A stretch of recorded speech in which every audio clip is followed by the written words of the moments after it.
हाय बच्चों, मैं नीरज पांडे। आप देख रहे हैं YouTube channel Neeraj with math. मैं आज चर्चा करूंगा बच्चों मुहावरा। मुहावरा क्या होता है? देखिए, मुहावरा का आशय क्या होता है। मुहावरा एक शब्द ही है, लेकिन उस शब्द का मुहावरा का आशय वो होता है कि ऐसा शब्द जो अलग रहे, अकेले में रहे तो उसका अर्थ कुछ निकले, और वह जैसे ही वाक्य के साथ प्रयोग हो जाए उसका अर्थ भिन्न हो जाए, वह होता है मुहावरा। अब देखिए बच्चों, यहां मुहावरा जैसे मैं कुछ सारे लिख भी दिया हूं मुहावरा। तो मुहावरा कैसे इसको हम वाक्य प्रयोग करते हैं, कैसे इसको लिखते हैं, कैसे इसका अर्थ निकालते हैं। जैसे मैं पहला ही ले लिया, अंग भरना। अंग भरना। अब देखिए यहां अगर आप ये सोचें कि अंग भरना मतलब अंग कैसे भरेंगे, तो अंग भरना का दो अर्थ हो सकता है।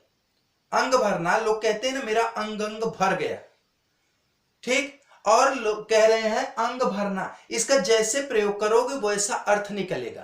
अंग भरना, अंग भरना का अर्थ यह भी हो सकता है डर के मारे व्याकुल होना। और दूसरा अंग भरना का मतलब हो रहा है बच्चों कि अंग भरने से आशय है कि आलिंगन करना।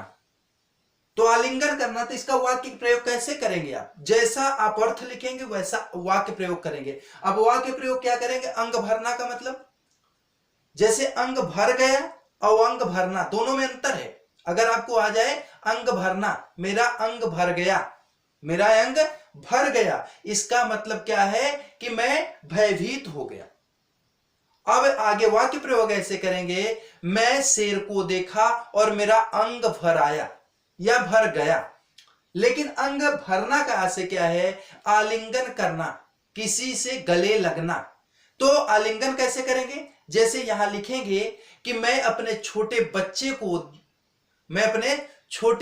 को आलिंगन किया, मैं अपने मां को आलिंगन किया, मतलब मैं अपने मां को अंग भरना, या मेरी मां मुझे अंग भर ली, ये होता है अंग भरना। अंधे की लाठी, दूसरा अगर हम मुहावरा कहें, अंधे की लाठी। अंधे की लाठी मतलब एकमात्र सहारा। अंधे के पास लाठी ही सहारा होता है, उसके अलावा दुनिया में उसका कुछ नहीं है। अंधा व्यक्ति और क्या है? लाठी के ही सहारे वो चलता है, मतलब एकमात्र सहारा। तो यहां क्या होगा? एकमात्र सहारा, ये अर्थ लिखे। अब इसका वाक्य प्रयोग कैसे करेंगे? लिखेंगे राम अपने पिता का एकमात्र सहारा है। तो एकमात्र सहारा नहीं लिखेंगे, इस अंधे की लाठी भी लिखना होगा। तो वहां लिखेंगे राम दशरथ के ए लाठी के अंधे की लाठी है। राम दशरथ के अंधे की लाठी है, मतलब क्या है? एकमात्र सहारा है। अगला जैसे अंधों में काना राजा। अंधों में काना राजा। अब देखो, अंधों में काना राजा मतलब क्या है कि वहां सब लोग अंधे अंधे हैं, एक ठो काना है, मतलब उसकी एक आंख फूटी है, एक बची है, तो वह काना राजा। अर्थात क्या है कि सब अनपढ़ों में, गंवारों में थोड़ा कम पढ़ा लिखा, या अनपढ़ों में कम पढ़ा लिखा। अनपढ़ों में कम पढ़ा लिखा, इसका अर्थ यह है कि जैसे मेरे अनपढ़ गांव में रहीम अंधों में काना राजा है। रहीम अंधों में काना राजा है।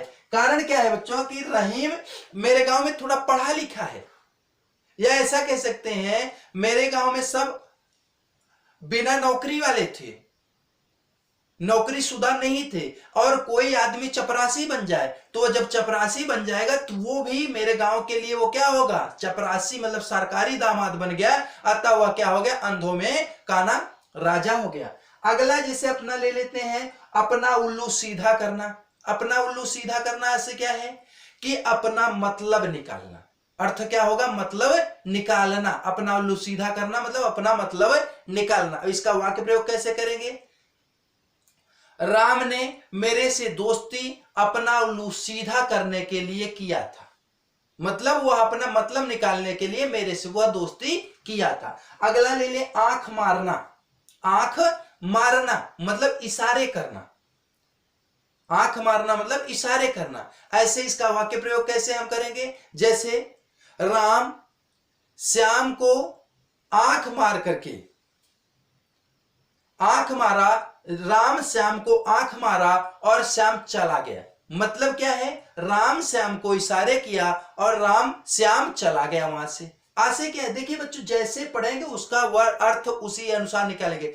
जैसे आंख फेर लेना, आंख फेर लेना, आप देखिए थोड़ा सा तो आपको सोचना होगा, आंख कब फेरी जाती है। आंख फेरने का से क्या होता है कि वहां आपको अच्छा नहीं लगता है जब कोई चीज, तो वहां से आंख फेर लेते हैं। बद से भला त्याग, किसी को मारने से बेहतर वहां से हट जाइए। तो ये आंख फेरना मतलब क्या है, प्रतिकूल स्थिति बनाना, प्रतिकूल होना। आंख फेर लेना मतलब प्रतिकूल होना या प्रतिकूल स्थिति बनाना। तो यहां क्या है, लिख सकते हैं आप उत्तर में कि मोहन ने सोहन के विपत्ति के समय आंख फेर लिया। मोहन ने सोहन के विपत्ति के समय आंख फेर लिया मतलब क्या है, उससे प्रतिकूल हो गया। अगला क्या है, आसमान टूटना। आसमान टूटना का मतलब आसमान किसी पे टूटे। बच्चों ये आप खुद आकलन कर सकते हैं कि अगर छोटा सा चीज हमारे ऊपर गिरता है तो हमें कितनी दिक्कत होती है, लेकिन आसमान ही टूट के मेरे ऊपर आ जाए मतलब मैं जीते जी मर जाऊंगा, ऐसी स्थिति बनेगी। तो मतलब क्या है, आसमान टूटने से क्या सिद्ध हो रहा है कि बहुत बड़ा विपत्ति आ रही, अर्थात अपार विपत्ति आना, बहुत बड़ी संकट आना, बहुत बड़ा संकट आना, बहुत बड़ी विपत्ति आना।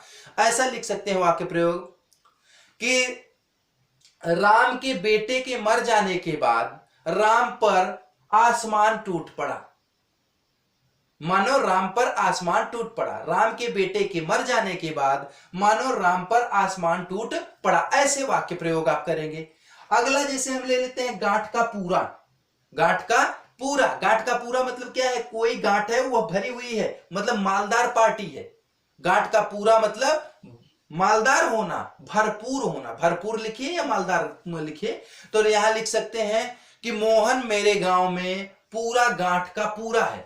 मोहन मेरे गांव में गांठ का पूरा है मतलब मालदार पार्टी है, भरपूर है। अगला जैसे घी के दिए जलाना। घी के दिए जलाना मतलब क्या है, एक प्रकार से घी के दिए आप कब जलाएंगे, जब आपके पास कोई खुशियां आएंगी। जैसे होली दिवाली पे आप घी दिया जलाते हैं, तो दिया क्यों जलाते हैं, क्योंकि उस समय आपके अंदर खुशियां होती हैं। लेकिन मान लीजिए उसी समय आपके घर में कोई विपत्ति आ जाए, कोई शोक आ जाए, तो आप दिया नहीं जलाते हैं। तो इससे क्या सिद्ध हो रहा है कि आप खुशियों में ही दिया जलाएंगे। तो घी के दिए जलाना, दिया जलाना लेकिन उसमें भी घी के, और उसमें भी देसी घी के, उसमें भी गाय वाला घी। भैया तो क्या मतलब, जितना ज्यादा आप कर रहे हैं इसका मतलब आपके पास उतनी बड़ी खुशियां आ रही हैं। तो ये अप्रत्याशित खुशी की प्रसन्नता जाहिर करना, मतलब जो चाहे नहीं थे। जैसे एक एग्जांपल के तौर पे आज उन बच्चों को बहुत बहुत बधाई जिनका सीटेट का एग्जाम आज रिजल्ट आया है और वो एग्जाम में क्वालिफाई हुए हैं। उन सभी मित्रों को, उन सभी भाइयों को बहुत बहुत बधाई। उन सभी बहनों को भी, चूंकि अब बहुत सारी बहनें भी सीटेट का एग्जाम दे रही हैं, तो उन भाई बहनों को बहुत बहुत बधाई। और ईश्वर से कामना करते हैं कि आप आने वाले टीचर एग्जाम में सुपर टेट क्वालिफाई करें और जल्द ही आप देश के सेवा में लग जाएं और मेरे होनहार बच्चों के लिए कुछ बेहतर करें। देखिए जैसे अगला है होश उड़ना। होश उड़ना, तो होश उड़ना का मतलब क्या है बच्चों, होश उड़ना मतलब व्याकुल होना, अत्यधिक व्याकुल होना। जैसे लोग कहते हैं ना, अरे यार मैं ये बात सुनकर के मेरे तो होश ही उड़ गए, मतलब यहां क्या हो, व्याकुल होना, परेशान होना। व्याकुल होना या परेशान होना, अत्यधिक, थोड़ा बहुत नहीं। तो यहां कह सकते हैं कि राम ने अपनी बहन के मौत की खबर सुनकर के, राम के बहन के मौत की खबर सुन करके, राम के अपनी बहन के मौत की खबर सुन करके होश उड़ गए।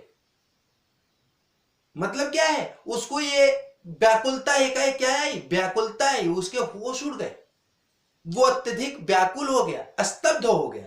होश उड़ जाना मतलब स्तब्ध हो जाना। अगला क्या है, चुल्लू भर पानी में डूब मरना। चुल्लू भर पानी में डूब मरना मतलब शर्मिंदा होना, अत्यधिक शर्मिंदा होना। चुल्लू भर पानी में डूब मरना मतलब शर्मिंदा होना। तो यहां क्या है, शर्मिंदा हो रहे हैं।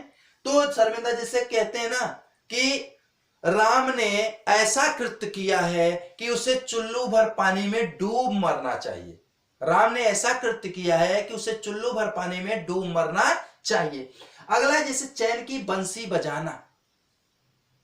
चैन की बंसी बजाना मतलब अत्यधिक प्रसन्नता जाहिर करना, अत्यधिक प्रसन्नता जाहिर करना। तो मतलब क्या कह सकते हैं कि जैसे किसी के बच्चे की नौकरी लग जाए, 4 बच्चे हैं, चारों नौकरी कर रहे हैं, अच्छी चीज कर रहे हैं, अच्छे जगह वो सेटल है, तो कह सकते हैं कि मेरे गांव में गजोधर दादा की तो चैन की बंसी बज रही है, या गजोधर दादा चैन की बंसी बजा रहे हैं। मतलब क्या है, उनके 4 बच्चे, 4 के चारों सेटल हो गए, बहुएं भी सेटल हो गई, सारे जो नातिन है वो सब भी अच्छे जगह पे पढ़ाई लिखाई कर रहे हैं, मतलब कोई चिंता का विषय नहीं है, अतः उनके चैन की बंसी बज रही है। अगला जैसे छक्के छुड़ाना। छक्के छुड़ाना परेशान करना, जैसे कह सकते हो ना राम ने मोहन के छक्के छुड़ा दिए, पीछा करना, परेशान करना। तो देखिए ऐसे आपको बहुत सारे मुहावरे मिलेंगे, उन मुहावरों का वाक्य प्रयोग करना होता है, उन मुहावरों का वाक्य प्रयोग करके उनका क्या होता है सही अर्थ निकालना होता है। ये आपको सामान्य बोर्ड एग्जाम में भी आता है, और जैसे अभी आपका रिसेंटली में बीएड का फॉर्म फिल हो रहा है और बीएड का एग्जाम होने वाला है। आप जैसा कि आपको मई में एग्जाम देने को तैयार होना रहेगा, तो वहां आप एग्जाम देने जाएंगे तो आपको बहुत सारे क्वेश्चन वहां हिंदी से मिलेंगे, क्योंकि उसमें कई सारे सब्जेक्ट होते हैं। हिंदी होता है आपका जीएस पार्ट होता है, आपका रीजनिंग होता है, और आपका एक सब्जेक्ट होता है। जैसे कि आप पीसीएम से हैं तो आपको वहां पे फिजिक्स होगा, केमिस्ट्री होगा, बायोलॉजी होगा, मैथ होगा। पीसीबी से हैं तो भी होगा। उसके अलावा जैसे आर्ट साइड से हैं तो आपके जो सब्जेक्ट होते हैं वो होते हैं। कॉमर्स से हैं तो कॉमर्स वाले सब्जेक्ट होते हैं। तो यहाँ पे देखा जाए तो मुख्य रूप से जो फर्स्ट पेपर होता है सबके लिए कंपलसरी होता है, जैसा कि आपको हिंदी और रीजनिंग, हिंदी और आपका जो मतलब कह सकते हैं जीएस, हिंदी और जीएस जो पहला पेपर होगा वह तो सबके लिए अनिवार्य है। लेकिन दूसरा पार्ट जो होता है रीजनिंग का, और रीजनिंग के साथ क्या होगा बच्चों, वहां आपका सब्जेक्ट होगा, जो भी आप जो स्ट्रीम चूज किए हैं उस स्ट्रीम से संबंधित प्रश्न आते हैं। तो कह सकते हैं कि आपको पढ़ना, हिंदी तो पूरा पढ़ना है, आपको जीएस भी पूरा पढ़ना है, आपको रीजनिंग भी पढ़ना है। बस क्या नहीं पढ़ना है आपको, जैसे हिंदी साइंस वाले हैं तो उनको आर्ट के सब्जेक्ट नहीं पढ़े, आर्ट वाले हैं कॉमर्स नहीं पढ़ना, कॉमर्स वाले हैं तो उनको साइंस नहीं पढ़ना। इतना छोड़ करके मतलब एक 50 नंबर का क्वेश्चन छोड़ करके आपको 150 पढ़ने ही पढ़ने हैं। तो आपको मेहनत करने होंगे, और आप मेहनत करेंगे तभी आपको अच्छे मार्क्स मिलेंगे और अच्छी कॉलेजेस मिलेंगी। तो ठीक है बच्चों, ये और इसके अलावा मैं बहुत सारा डिस्क्रिप्शन में बहुत सारे उदाहरण ये मुहावरे लिख दूंगा, उसके अगर उत्तर आपको पता होंगे तो आप कमेंट सेक्शन में उसके उत्तर दीजिएगा। मुझे अच्छा लगता है कि आप उत्तर दे रहे हैं, आपको ये जानकारी है। और इसी के साथ हम इस वीडियो को यहाँ समाप्त करते हैं, और फिर कल मिलेंगे किसी नेक्स्ट सेशन के साथ। तब तक के लिए सभी बच्चों को बहुत बहुत धन्यवाद, चूंकि मेरे साथ जुड़ने के लिए, और आप सभी को जीवन में आगे बढ़ने के लिए बेस्ट ऑफ लक।